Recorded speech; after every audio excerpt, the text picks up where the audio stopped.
For some, working from home is their standard setting. I happen to be one of those people. I find it quite easy, and I'm going to share some tips on what to do, because once upon a time I didn't work from home. I was actually a part of Cirque du Soleil, a performance troupe surrounded by people interactions, and then I transitioned. So I'm going to give you some advice and some insight to help you navigate these times where you are now working from home, because the dynamics change. So here are a couple of tips. The first one is, at the beginning of your day, or even better, the night before, set the intentions that you want to achieve the next day. Now, some of those intentions, for example, lay out a plan, set a schedule. What needs to happen? If you were going into the office, you probably have a routine, and that helps you manage your time. So for example, from 9 to 10, you would check emails, whatever. From 10 to 11, maybe you would reach out and make those sales or business phone calls. Just make sure that you can maintain that outline and that structure that you would normally have at the office. The next thing is, make sure that working from home, you set yourself a clear and defined time as to when you sign in to work, when you clock in. And then the same thing, make sure that you honor and establish a set time for when your work day is done, when you take your breaks, when people can come and disturb you, friends and family at home. So just again, set clear intentions to help you design a strategic outline that will help you optimize your time at home.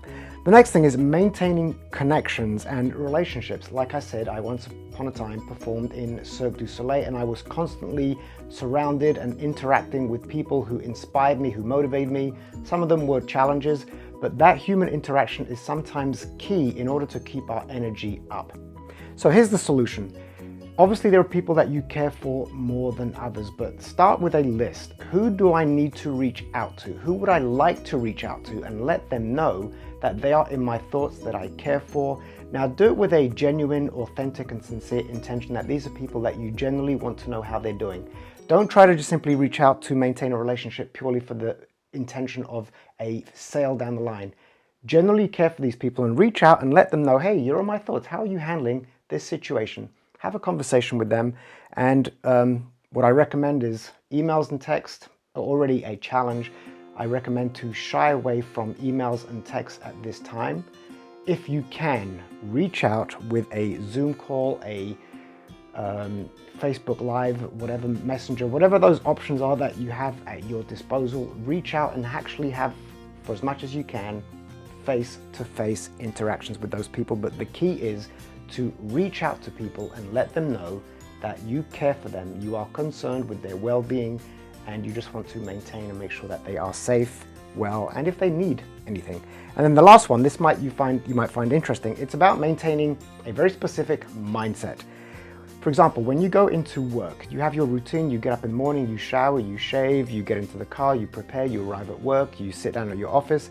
Now the thing is, normally, most jobs will require a certain attire of clothing that you wear. If you are used to wearing certain clothing, it puts you in a certain mindset. So if you're the type of guy that wears a suit, or if you're a lady that wears business dresses and things like that, try to maintain that when you're working from home, because your clothing does impact your mindset. So be very aware of what you are wearing, and then just maintain your regular work routines in the workplace. How do you present yourself? How do you come across? All that energy that you are embodying, make sure that you keep that going when you are working from home. I hope these tips help you to maintain a healthy work ethic when you are working from home. And again, just make sure not to get caught up in the working overtime and denying the quality time with your friends, family, and loved ones. Thank you.